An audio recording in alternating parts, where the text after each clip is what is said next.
ดีตนั้นได้โดยเร็วไวกระทำปาฏิหาริย์แล้วพลันเสด็จไปจำพรรษาแดนดาวดึงไกลเพื่อโปรดทำให้พระพุทธมารดา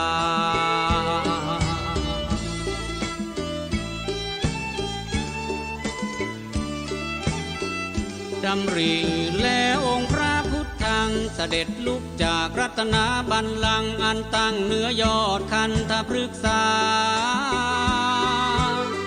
พอย่างก้าวพระบาทาทั้งสามขุนเขาบนดาวดึงมาน้อมยอดทยอยคอยรักพระบาทคือยอดเขายุคนทรและอินสินทรและสิงคอนสิเนรุราต่างน้อมยอดคอยรองรับฝ่าละอองธุลีพระบาทชนทั้งหลายมองเห็นถนัดยิ่งอัศจรรย์พลันตกตะลึง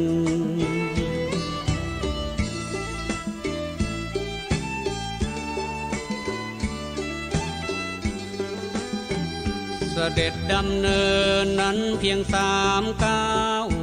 พระมุนินทรเจ้าก็ล่วงเข้าสู่แดนดาวดึงประทับนั่งเหนือบรรทุกำพลศิลาอาจใต้ต้นปาริชัดอันเป็นธงชัยแดนดาวดึงหมู่เทพไทยนอกในไตรตรึงล้วนซึ้งหาไทยสุดจะประมาณ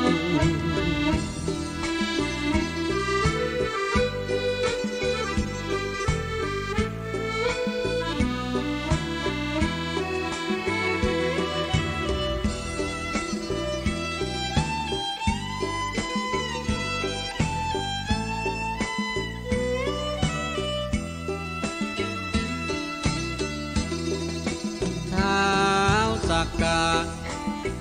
และเหล่าเทวามากมายในหมื่นจักรวาลมาน้อมกราบนมัสการแด่องค์พระสัพพัญญุตยานมีพระมารดาที่มาขาดไปจึงตรัสถามท้าวสักกะเทวาว่าพระมารดาตถาคตอยู่ที่ใดท้าวเธอรู้ทันทีพระมหามุนีมีพระทัยเสด็จดำเนินมาสู่แดนฟ้าสุราลัยเพื่อเทศนาธรรมอำไพโปรดในพระพุทธมารดา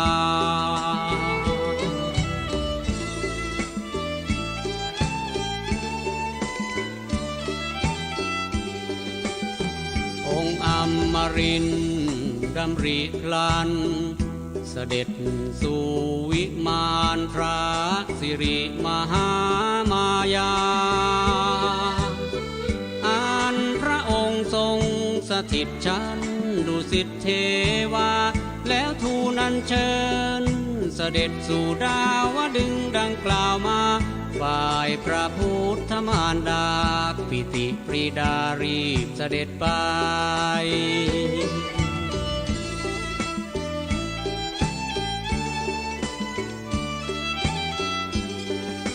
ครั้นถึงดาวดึงซึ่งทราบเข้าน้อมราบก้มกราบองค์พระทรงชัยเห็นพระพุทธสิริวิไลวิลาศล้ำเกินใครใครยิ่งพาไทยให้เปี่ยมศรัทธา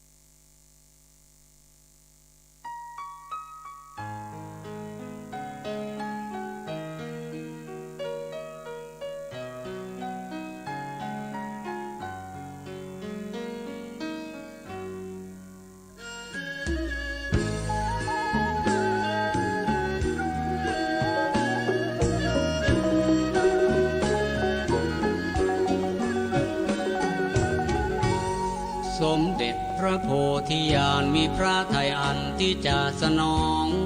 พระคุณนั้นสุดเนืองนองเพื่อตอบสนองพระคุณมารดา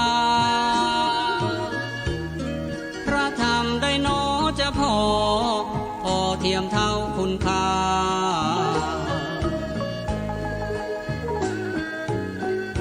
เท่าเทียมพระคุณมารดาเมื่อทรงพิจารณาพระอภิธรรมปิฎกและนามีค่าเท่าเทียมพระคุณมารดอน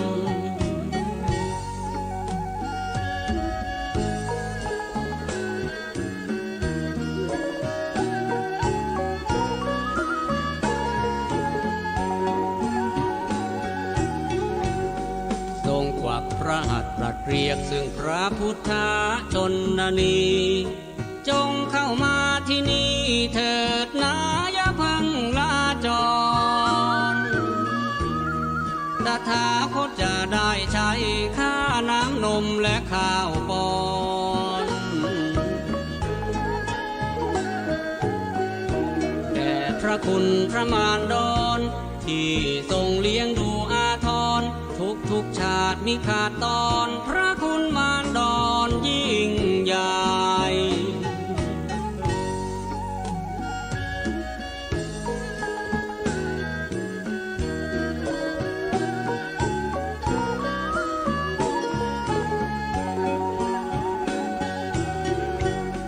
ทรงยกพระมารดาเป็นประธานวันสัตว์เทพไทยที่มา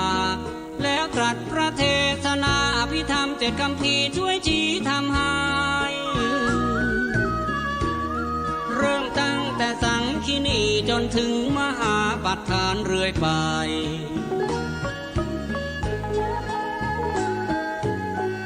ตลอด3 เดือนมิเลือนหายไม่หยุดพักเลยเพื่อมุ่งหมายจนกระทั่งสุดท้ายพระมารดาได้พระโสดาบัน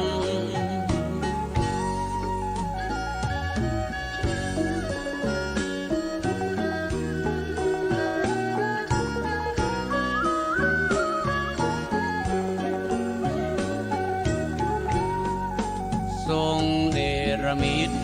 พระพุทธนิมิตประทับแทนสถิตยามพระทรงฤทธิ์ทำกิจประจำวันเช่นถึงเวลาเช้าเสด็จภิกขาจารย์พุทธานิมิตก็ประทานแสดงคำแทนทันทีทั้งวันณสันฐานพระสุรเสียงพระรัศมีดังหนึ่งว่าพระองค์ยังทรงประทับคงที่ทุกเทพไทยไม่มีไหนได้เลยรู้ได้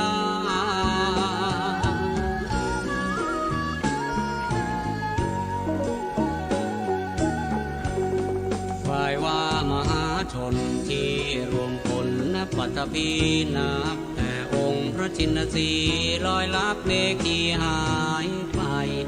ยังเฝ้ารอคอยไม่ถดถอยลาไกลคอยนับว่าคราใดองค์พระจอมไตรจึงจะคืนมาจึงพร้อมใจกันไป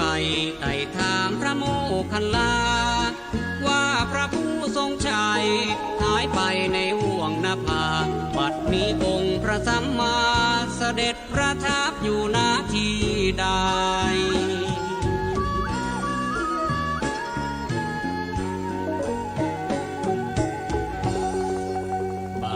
นั้นองค์พระโมคคัลลานั้นจึงให้ไปถามพระอนุรุทธะจึงจะรู้ได้ชนทั้งหลายได้ฟังดังนั้นจึงพากันไป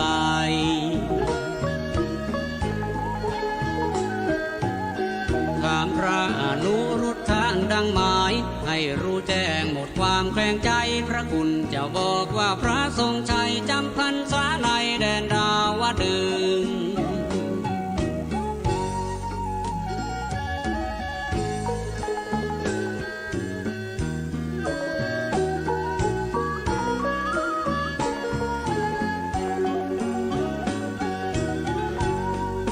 ขณะนี้ทรงแสดงพระอภิธรรมทั้ง7 คำพี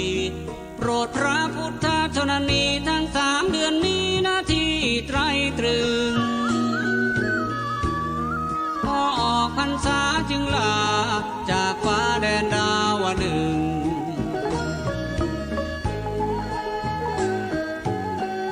มหาชนฟังคำรำพึง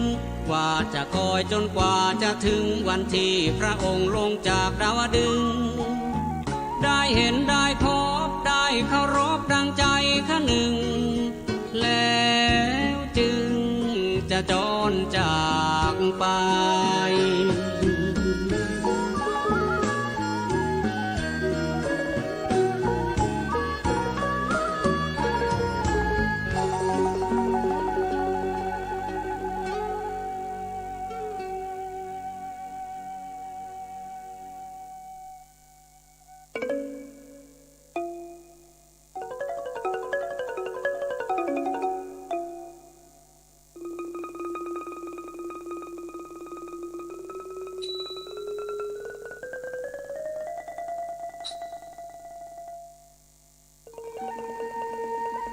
พระโมคคัลลานะมิได้ตอบเหล่ามหาชนทั้งหลายว่าพระบรมศาสดาเสด็จประทับอยู่ณที่ใดทั้งที่ท่านก็รู้อย่างประจักษ์ใจว่าพระบรมศาสดาเสด็จจำพรรษาในดาวดึงส์เทวโลก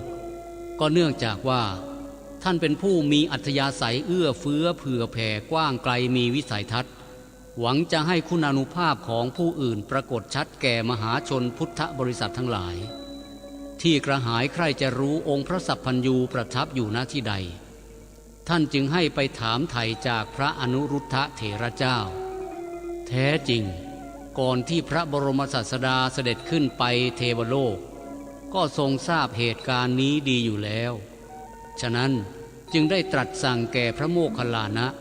ให้คอยช่วยแสดงธรรมแก่พุทธบริษัทเหล่านี้และอนาถบิณฑิกเศรษฐีเป็นผู้ให้อาหารแก่ชนทั้งปวงเหตุดังนั้นอนาถบิณฑิกคหบดีจึงคอยจัดอาหารและสิ่งอำนวยความสะดวกแก่มหาชนเหล่านั้นจนตลอดไตรมาส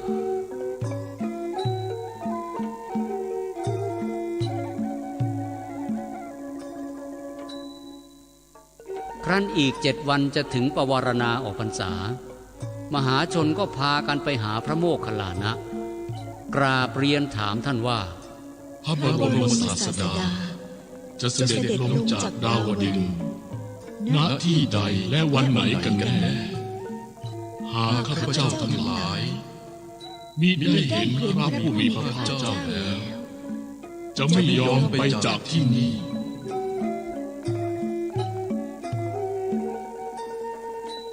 พระโมคคัลลานะจึงสำแดงฤทธิ์ชำแรกพื้นปฐพีแล้วไปผุดขึ้นณเชิงเขาสิเนรุราชเข้ากราบพระบรมครูถวายกราบทูลเรื่องทั้งหมดโดยละเอียดพร้อมทั้งวันเวลาที่พระบรมศาสดาจะเสด็จสู่โลกลำดับนั้นองค์พระบรมศาสดาจึงตรัสว่าดูก่อนโมคคัลลานะเวลานี้สารีบุตรเชษฐาของเธอสถิตอยู่ณที่ใดข้าแต่พระบรมครูเวลานี้พระสารีบุตรไปจำพรรษาอยู่ใกล้ประตูเมืองสังกัสสนครพระเจ้าข้าดูก่อนโมคคัลลานะ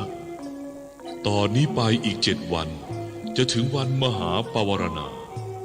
ตถาคตจะลงจากเทวโลกณที่ใกล้ประตูเมืองสังกัสสนครถ้าชนทั้งหลายใครจะเห็นตถาคตก็จงไปสู่สถานที่นั้นเถิดพระโมคคัลลานะน้อมรับพระพุทธฎีกาแล้วบังคมลากลับสู่มนุษย์โลกและบอกกล่าวแก่มหาชนทั้งหลายให้ทราบโดยทั่วกัน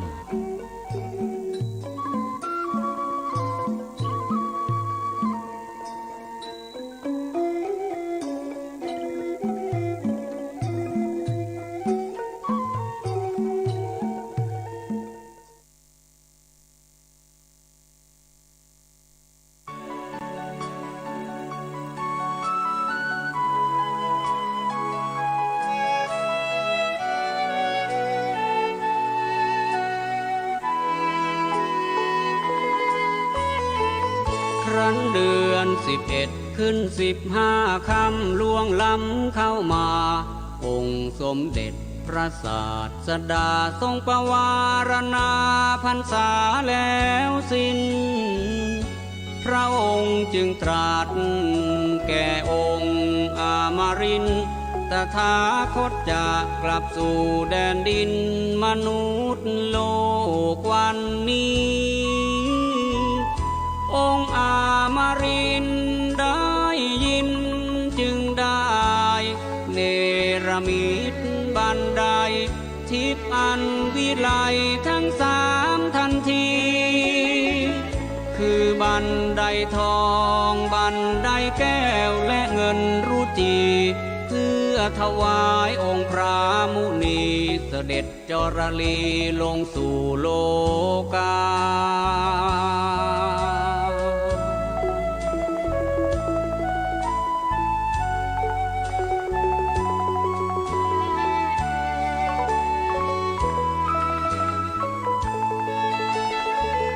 อันเชิงบันไดเงินทองแก้วใสจะรดพื้นปฐพีใกล้กับประตูธานีแน่ชัดสังกัดสนาครา หัวบันไดจะรดยอดบรรพตสู่เนรุราชาอันเป็นที่ตั้งแห่งตาวติงสางเมืองฟ้าสุราลายบันไดทองอยู่ขวาอันเทพเทวาจะลงมาสะพรั่งบันไดเงินซ้ายมือคือทางลงของหมู่พรหมหลายหลากมากมายบันไดแก้วอยู่กลางสล่างวิไลคือทางเสด็จพระผู้ทรงชัยพิสัยสุดพุทธชินวร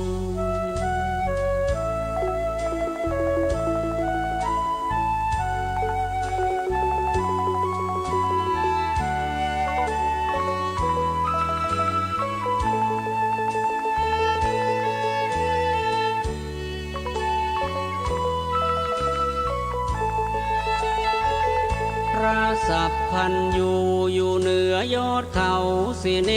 รุราชทอดพระเนตรเห็นชัดเครื่องสารพัดบูชาสลอนทั่วทั้งปฐพีและทั่วไปในที่คำพรทั้งมนุษย์พรหมและอมรมากมายล้นจากคณะขณะประทับที่บันไดแก้วว่าแววตระการทำกลางเทศบรรษัทนั้นทรงแสดงยมกปฏิหารอีกครั้งแล้วทรงแสดงโลกาวิวารณาปฏิหารโอลาเปิดโลกทั้ง3สว่างจ้าทั้งมนุษย์เทวาและนรกโลกัน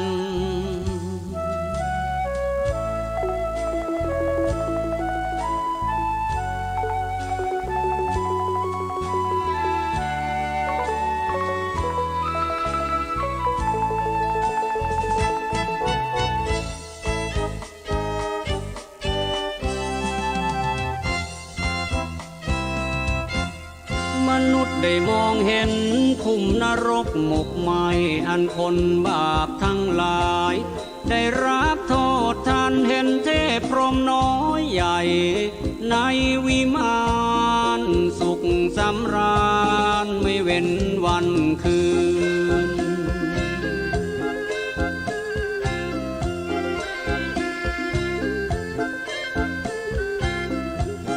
นรกก็มองเห็นเมืองมนุษย์นั้นอีกทั้งแดนสวรรค์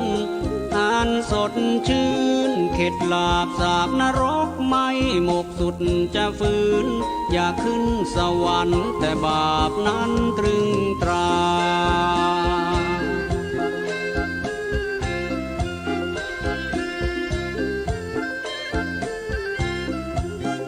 แดนนรกสวรรค์มนุษย์นั้นเปิดโลงทะลุปรุโปรงไร้ฝั่งฟ้าเห็นชัดแจ้งดังแส งสุริยาปวงทวยเทพท่วมท้นล้นนภาสมนัสบูชาพุทธบารมีญาณ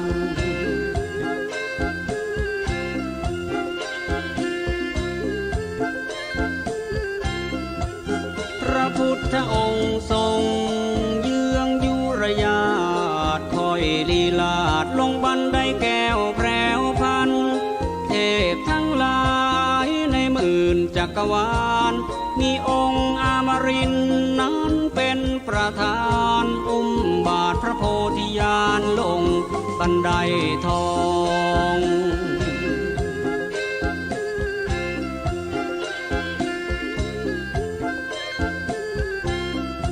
บันไดเงินนั้นเล่ามีเท้าสหัมบดีพรหมผู้สง่าน่าชมพร้อมหมู่พรหมทั้งพ้องปัญจสีขอนคนทันดีดพินลั่นขับเพลงร้องเท้าประชาบดีมหาพรหมโน้มรับรองประคองทิพย์เสวตฉัตรคอยจัดถวาย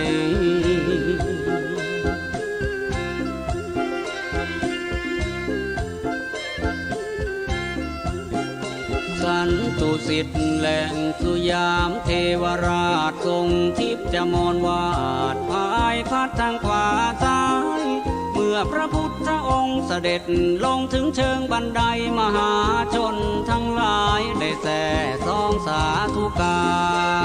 ร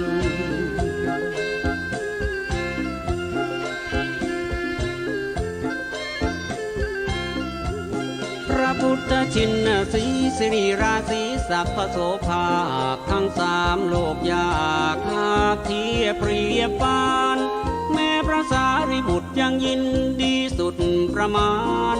กล่าวสรรเสริญสมเด็จพระโพธิญาณสง่าสงบล้ำงดงามน่าอัศจรรย์กว่าเทพพรหมทุกชั้นทั่วแคว้นแดนใด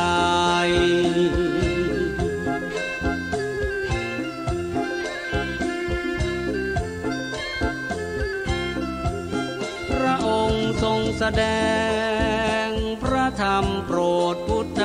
บริษัทซึ่งกำลังโสมนัสในพระรูปอันเฉิดฉายจบธรรมดำรัสพุทธบริษัทมากมายได้บรรลุธรรมทั้งเบื้องต้นและบรรปลายสรรพสัตว์ทั้งหลายต่างชื่นใจโดยทั่วกัน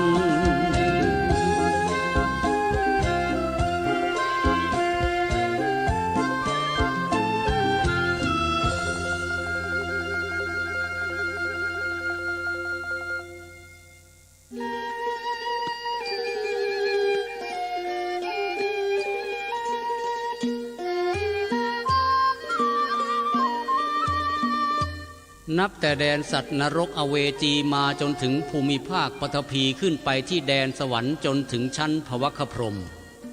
ต่างแลเห็นกันตลอดโล่งเป็นลานเดียวกันน่าอัศจรรย์ยิ่งนักครั้นพระพุทธองค์เสด็จลงมาใกล้ปฐพีพื้นก็ทรงประทับยืนณเชิงบันไดขณะนั้นทั่วทั้งพระวรกายของพระพุทธองค์ก็ทรงไว้ซึ่งพระพุทธสิริราศีสัพพโสภาคยากที่จะหาใดๆมาอุปมาเป็นอจินเตยานุสรณ์พิราชล้ำแม้ในโลกธาตุทั้งสามก็ไม่อาจนำสิ่งใดมาเปรียบปานเหล่าปวงเทพเทวาและมนุษย์ที่สุดจนสัตว์เดรัจฉานทั้งหมดแม้มดแดงมดดำเมื่อได้เห็นความสง่างามล้ำเลิศของพระบรมศาสดาต่างก็ตั้งจิตปรารถนาซึ่งพุทธภูมิโพธิญาณด้วยกันทั้งสิ้น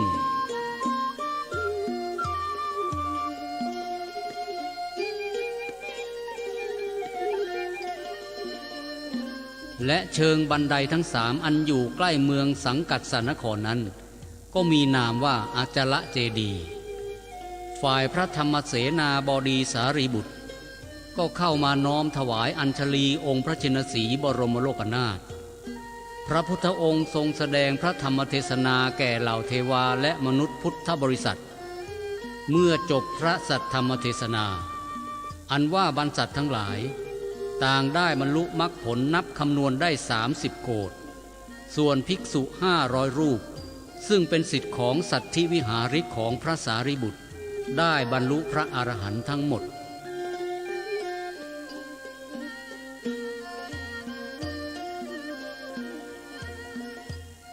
พระธรรมเสนาบดีสารีบุตรนั้นได้รับการยกย่องจากพระบรมศาสดาว่าเลิศยิ่งด้วยปัญญาท่านสามารถนับหยาดฝนที่ตกในจักรวาลได้และถ้าจะนับเม็ดทรายในมหาสมุทรและดินในมหาปฐพีจนสิ้นไปแล้วก็ดีแต่ปัญญาของท่านจะสิ้นสุดแค่นั้นหามีไม่เว้นไว้แต่องค์พระบรมศาสดาแล้ว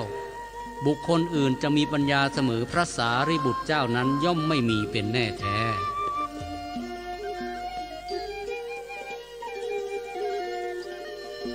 นับแต่พระพุทธองค์ทรงได้ตรัสรู้เป็นพระสัพพัญญุตญาณแล้วพระองค์ทรงมีพระหฤทัยอันล้นเปี่ยมไปด้วยพระมหาเมตตากรุณาเที่ยวเสด็จแสวงหาแต่ประโยชน์โปรดปวงมนุษย์นาคยักษ์ครุฑเทวามาตลอดอยู่เป็นนิจพระองค์ไม่ได้ทรงสถิตประทับอยู่แต่เฉพาะที่หนึ่งที่ใดก็หาไม่ทั้งนี้ก็เพื่อบำเพ็ญปรหิตประโยชน์แก่เวนยสัตว์ทั่วไปโดยไม่มีประมาณนับแต่พรรษาที่หนึ่งซึ่งได้เสด็จจำพรรษาณป่าอิสิปตนมฤคทายวันและเปลี่ยนผันเสด็จไปจำพรรษาตามสถานที่ต่างๆเป็นลำดับจนถึงพรรษาที่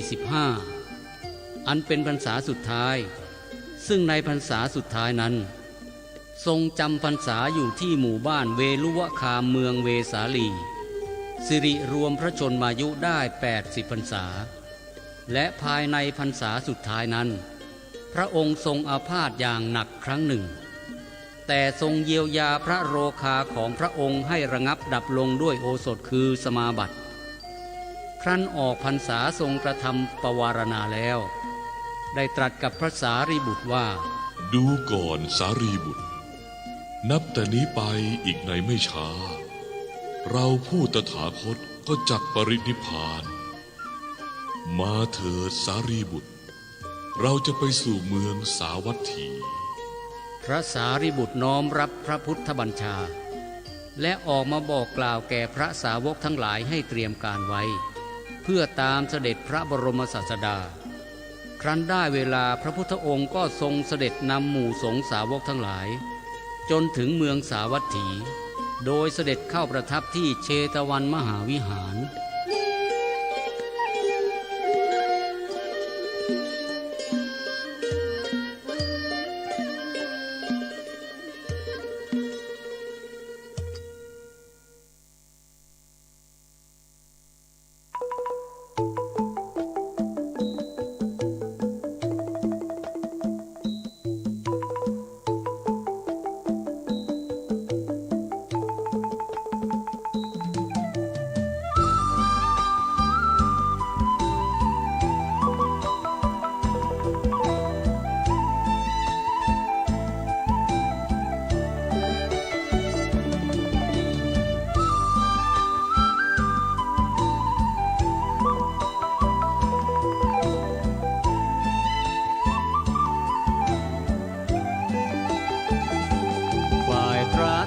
เสนาบดีสารีบุตรนั้น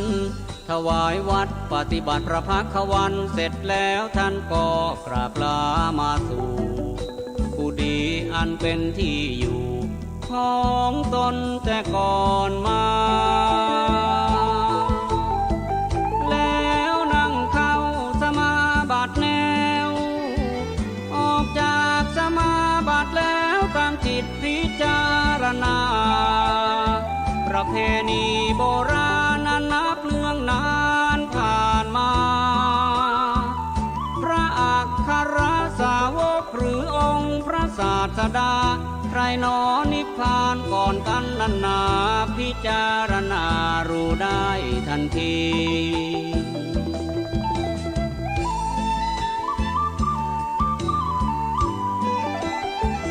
ว่าพระอัคครสาวกทุกท่านต้องนิพพานก่อนพระพุทธชินวรนั่นแล้วแน่นอนเที่ยงตรงคงทีเมื่อพิจารณาทวนทีรู้ดีในบัดนั้นอายุสังขารของเรายังค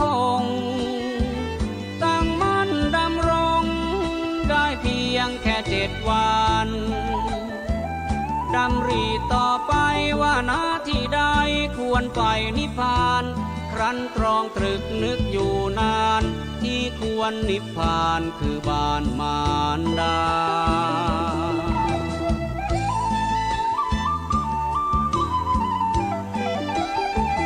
ด้วยมารดาตนนั้นยังมืดมนมิเคยเลื่อมใส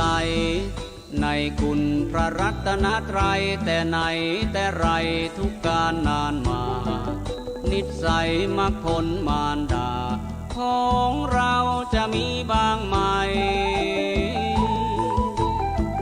ท่านไตรตรองพิจารณาก็รู้ว่ามารดามีอุปนิสัยได้เป็นพระโสดาจากเทศนาที่เราให้ไว้จึงสั่งพระจุนทาน้องชายตราเตรียมเดินทางไปบ้านมารดา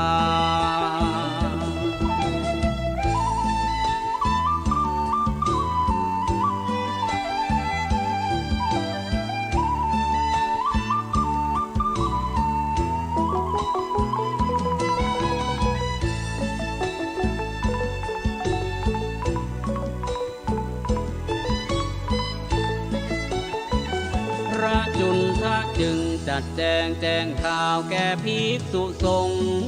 บรรษัททั้ง500 องค์ว่าพระอัครประสงค์จะไป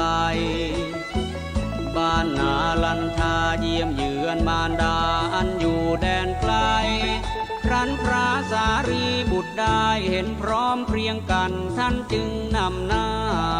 นำพระภิกษุทั้งหลายเข้าเฝ้าในพระศาสดาพร้อมกราบทูลลาองค์พระสัมมาเพื่อจะนิพพาน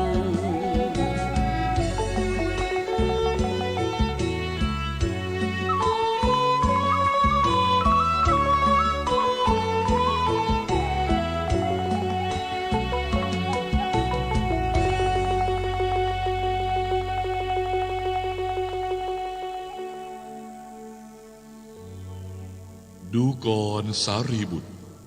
เธอจะไปนิพพานณที่ใดข้าพระองค์นี้จะไปนิพพานในห้องที่ข้าพระองค์เกิด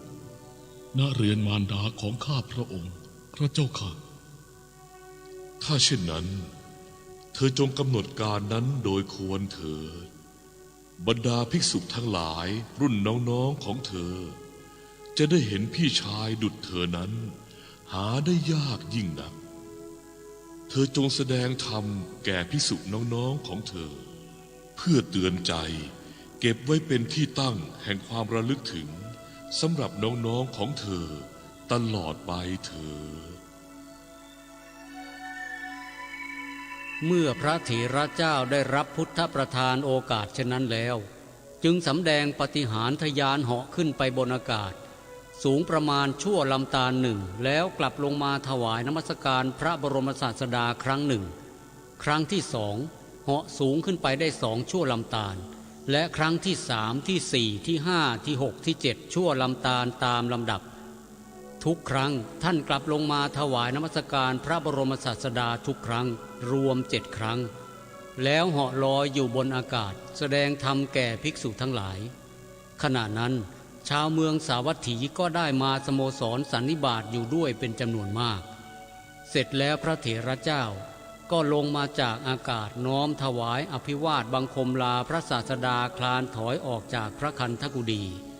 พระพุทธองค์เสด็จลุกมาส่งพระสารีบุตรถึงหน้าพระคันธกุฎีพระธรรมเสนาบดีกระทำประทักษิณ3 รอบแล้วประคองอัญชลีกราบทูลว่าในที่สุดอสงไขยแสนกลับล่วงมาแล้วข้าพระองค์ได้หมอบลงแทบบาทมูลของสมเด็จพระอโนมทัตสีสัมมาสัมพุทธเจ้าตั้งปณิธานปรารถนาพบพระองค์และแล้วมโนรสของข้าพระองค์ก็ได้สำเร็จสมประสงค์ตั้งแต่ได้เห็นพระองค์เป็นปฐมทัศนาบัดนี้การได้เห็นพระพุทธองค์ผู้ทรงเป็นนาถะของข้าพระพุทธเจ้านั้นเป็นปัจฉิมทัศนา โอกาสที่จะได้เห็นพระบรมศาสดาไม่มีอีกแล้ว พระสารีบุตรกราบทูลเพียงเท่านั้น แล้วประนมหัดถอยหลังบังคมลาออกไปไกลพอประมาณแล้วก็ถวายนมัสการกราบลงที่พื้นพระสุธาบ่ายหน้าออกลับหายไปจากพระเชตวันวนาราม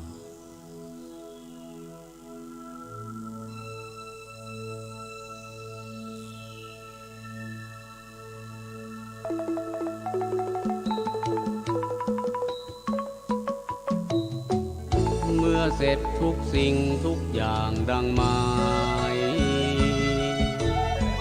จึงค่อยไกลจากพระเชตวัน มุ่งหมายไปสู่ยังบ้านหวังนิพพานยังถิ่นแดนดินถิ่นแคว้นมาคตนาลันทคาม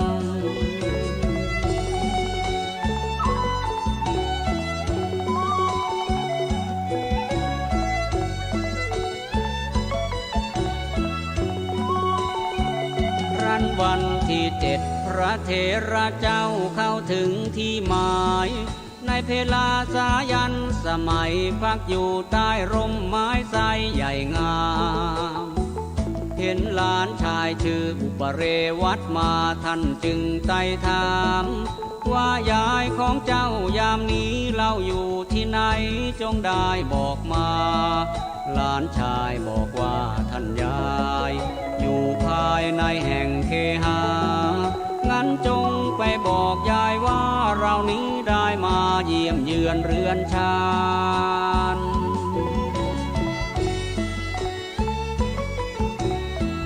ให้ยายจัดห้องตนเกิดเปิดไว้พร้อมที่อาศัยทรงผู้บริวารหลานชายรีบไปบอกยายในบ้านยายสั่งการตามท่านว่าแล้วให้หลานมาอาราธนาพระสู่ภายใน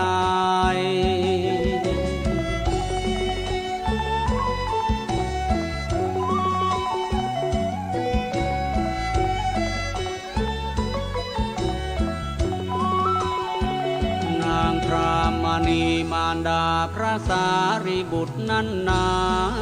นางสุดยินดีปรีดานึกว่าครานี้ที่พระลูกชายบวชมานานเนิ่นนานเหลือคงเบื่ออยากสึกออกไปมาครองเรือนเหมือนชายทั่วไปในถิ่นสถานจึงหวนคืนมาหาบ้านเกิดตนลาสิกขาพ้นเพศพรหมจรรย์นางแสนดีใจลูกชายมาบ้า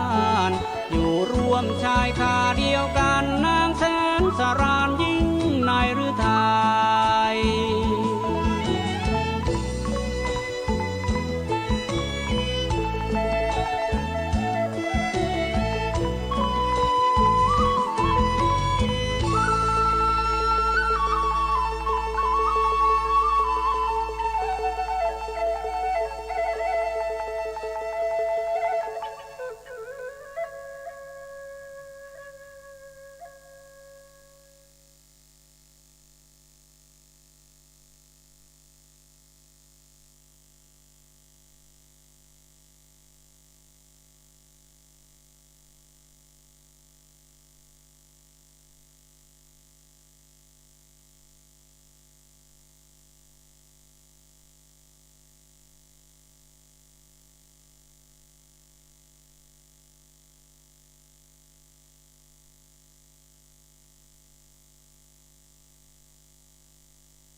ตรีนั้นท่านอาพาธกล้า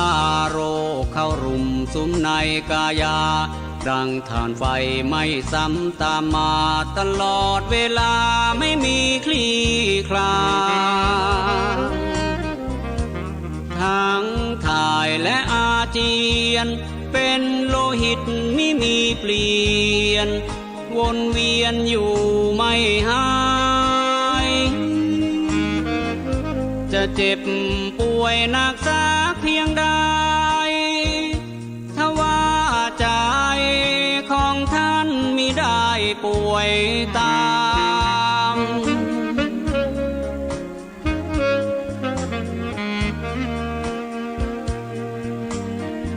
ท้าวจาตุมหาราชทั้งสี่ท้าวสุยามสันตุสิทธิ์ท้าวโกสีท้าวมหาพรหมสหัมบดีต่างจรลีพร้อมมาน้อมนำพากันมาเยี่ยมอาการรัศมีสีแสงโอฬารตระการช่างงามล้ำพอได้เวลามารดาจึงถามพระเถระไปตามความสงสัยในใจตนนั้น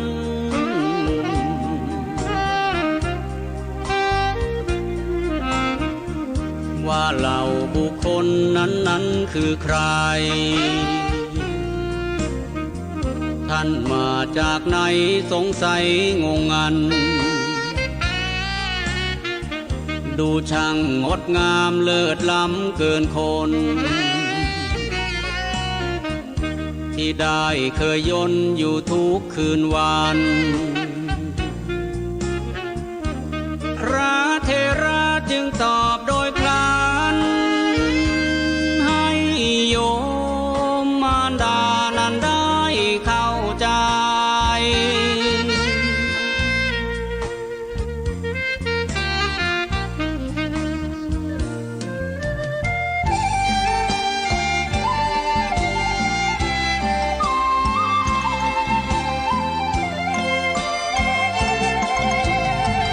พระสารีบุตรบอกให้โยมทราบตามลำดับเทวากลุ่มแรกที่เสด็จมาคือท้าวจาตุมหาโลกาลงมาเยี่ยมแล้วลาไปต่อมาคือท้าวสหัสนัยท้าวสันตุสิทธิ์สยามเทวาลัยเรียงรายต่างค้ามนาคมส่วนองค์สุดท้ายรัศมีเฉิดฉายดูงามน่าชมคือท่านท้าวมหาพรหมขอโยมจงโปรดแจ้งใจ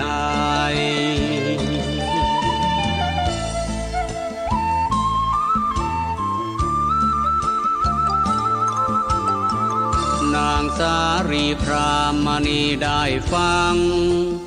นางยิ่งอัศจรรย์นี่บุตรชายเรานั้นใหญ่กว่าเทพเทวันทุกชั้นฟ้าหรือไรพระเถระเจ้าจึงกล่าวต่อไปอันว่าท้าวสหัสนัยเปรียบได้เท่าสามเณรแห่งพระบรมครูของลูกพระผู้ร่มเย็นแม่ท้าวมหาพรหมผู้สูงเด่นยังเป็นศิษย์ของพระศาสดา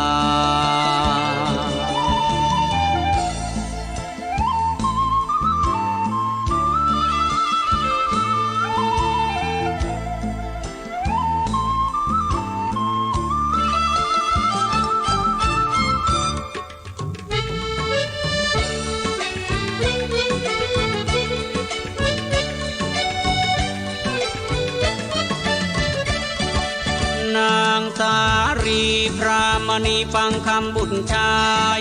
กลางคิดไปบุตรเราไซมีบุญหนักหนาขนาดบุตรเราเขายังมีอานุภาพขนาดนี้แล้วองค์พระชิน สีจะมีอานุภาพขนาดไหน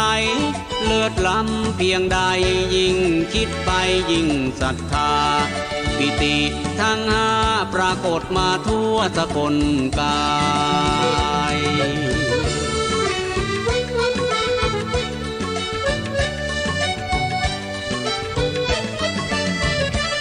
พระธรรมเส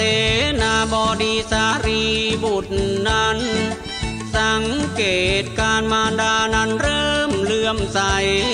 ในพระรัตนตรัยจิตใจพร้อมเพื่อน้อมทำพระเถระจึงนำพระธรรมเทศโปรดมารดา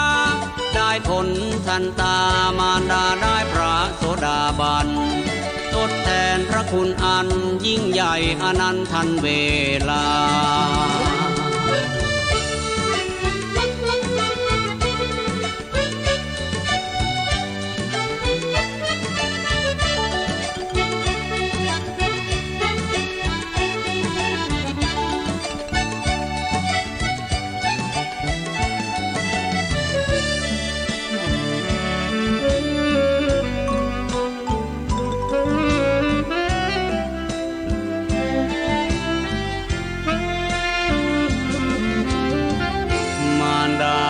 สารีบุตรสุดตราตรึงซึ่งในพระธรรมหนักหนาทำไมถึงบอกแม่ช้าจังเลยพระเถระจึงเปรยแผ่วแผ่วตึกมากแล้วโยมารดาโปรดไปพักกายาเข้านิทรา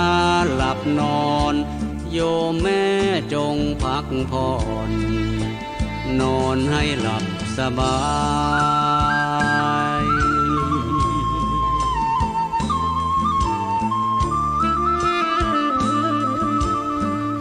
อรุณรุ่งจะรุ่งฟ้านกกากูเรียกกันรักคารังก็ดับขันปรินิพพานในห้องท่านเกิดกำเนิดกาพระจุนทาน้องชายพร้อมหมู่ภิกษุต่างนั่งอยู่ล้อมเรียงรายหมู่ชนทั้งไกลไกลพร้อมใจกันมาวันทาถึงเวลาชาปนกิจเทพทุกทิศมาร่วมบูชา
การนั้นพระโมคคัลลานะเถระเจ้าท่านพักอยู่ที่กาลสิลาในมคธชนบทบรรดาเหล่าเดียรถีทั้งหลายต่างไม่พอใจและโกรธแค้นท่านมากเพราะท่านมีอิทธิฤทธิ์ยิ่งนักประชาชนต่างเคารพและเลื่อมใสนำลาภสักการะไปถวายแต่พระโมคคัลลานะมิได้มาถวายตนจึงได้เรียกประชุมและตกลงกันว่าต้องกำจัดท่านให้ได้จากนั้น ก็ได้ร่วมกันเรียรายทรัพย์สินจากญาติโยมและคณะศิษย์จนได้เงินทองมาก้อนหนึ่งแล้วจึงหาทางติดต่อเจรจาว่าจ้างโจรไปฆ่าพระโมคคัลลานะแต่เมื่อพวกโจรไปล้อมจับท่านครั้งใดท่านก็หนีไปได้ทุกครั้งโจรพยายามอยู่ถึง2 เดือนก็ไม่เป็นผลสำเร็จครั้นเดือนที่3พระเถระเจ้าพิจารณาเห็นกรรมที่ตนทำไว้แต่อดีตชาติติดตามมาจึงยอมให้โจรจับพวกโจรพากันฟาดฟันทุบตีจนกระดูกทุกส่วนแตกแหลกละเอียดแล้วนำไปทิ้งไว้ในป่าลับตาคนพระโมคคัลลานะมาคิดว่าเราควรไปกราบทูลลาพระบรมศาสดาซะก่อนจึงจะบรินิพพานพระเถระเจ้าจึงได้ร้อยเรียงลำดับสรีระกายผูกให้มั่นด้วยกำลังฌานแล้วเหาะมาเข้าเฝ้าพระบรมศาสดาถวายบังคมลาปรินิพพาน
ประทับเหนือพุทธอาฏในพระวิหารทรงสำราญยิ่งในกม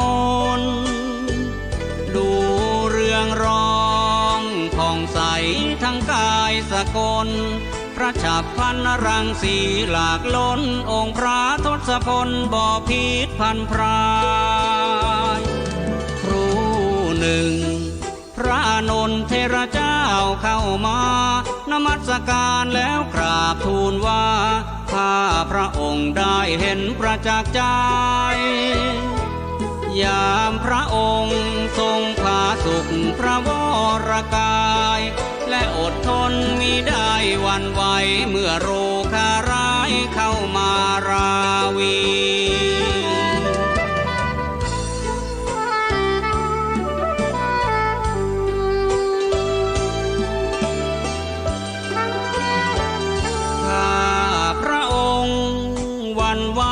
กายใจมืดมน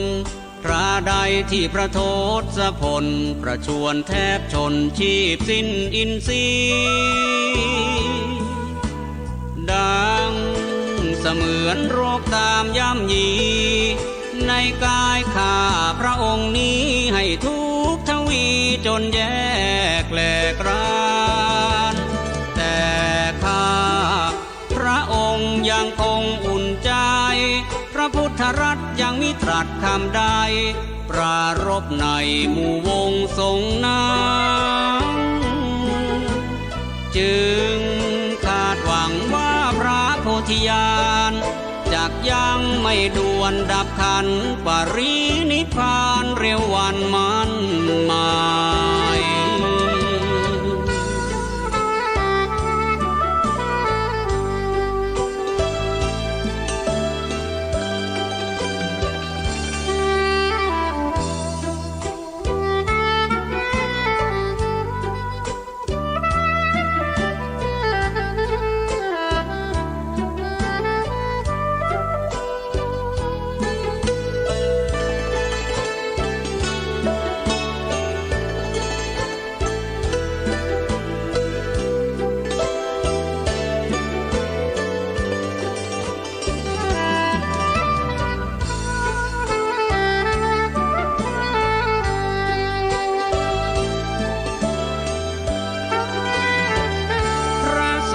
ตัญญู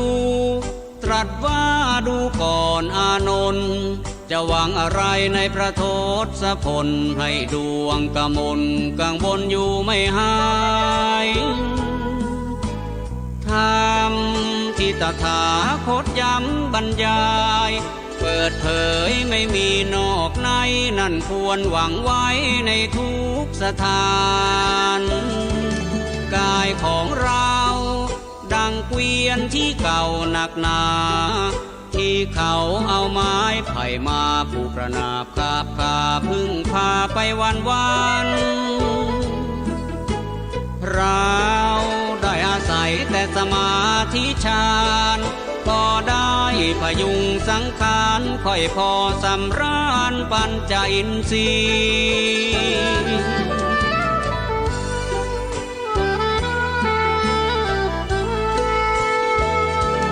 ดูก่อนอานนท์จงพึ่งตนเถิดนาดีกว่าจะหาไหนพึ่งพาเกินตนนั้นหาไม่มีอันจะหาได้ในปัตภีพึ่งได้ตลอดชีวิตที่ใดในมีเท่าตนพึ่งตนเลิศล้นเกินตนไปไม่มี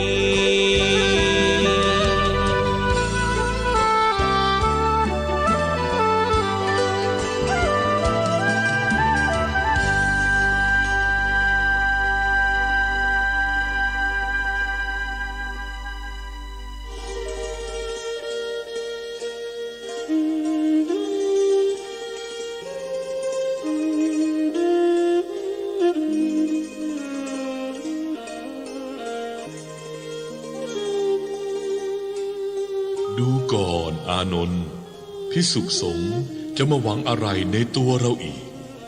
ทำทุกอย่างนั้นเราได้แสดงไว้หมดแล้วยังเปิดเผยไม่มีเลยที่จะปิดบังซ่อนไว้ไม่มีนอกไม่มีในเก็บไว้เพื่อสาวกหมู่หนึ่งหมู่ใดหรือเก็บไว้สอนตอนใกล้ปรินิพพานแห่งตถาคตนั้นไม่มีเลยดูก่อนอานนท์บัดนี้วัยตถาคตตก80 ปีเข้านี่แล้วกายินทรีย์ของตถาคตเป็นไปตามกฎแห่งชราธรรมตามเวลาได้อาศัยแต่สมาธิภาวนาช่วยอุปถัมภ์บำรุงไว้เหมือนเกวียนเก่า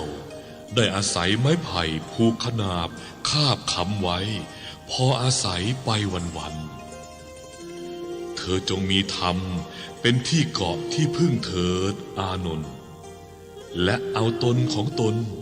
มันฝึกฝนปฏิบัติธรรมอย่ายึดติดคิดหาสิ่งใดก็ตามนำมาเป็นที่พึ่งเลยแม้ตถาคตนี้ก็เป็นแต่เพียงผู้ชี้บอกทางให้เท่านั้น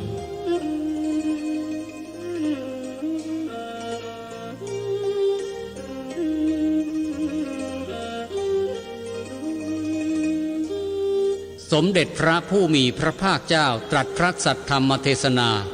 ปรารภชราธรรมแห่งพระองค์แก่พระอานนท์เถระเจ้าด้วยประการฉะนี้เมื่อจบพระสัทธรรมเทศนาอันว่าเทพพยดาทั้งหลายซึ่งได้มาสดับพระสัทธรรมณที่นั้นก็บรรลุธรรมาภิสมัยเป็นจำนวนมากธงชาติและเพลงชาติไทยเป็นสัญลักษณ์ของความเป็นไทย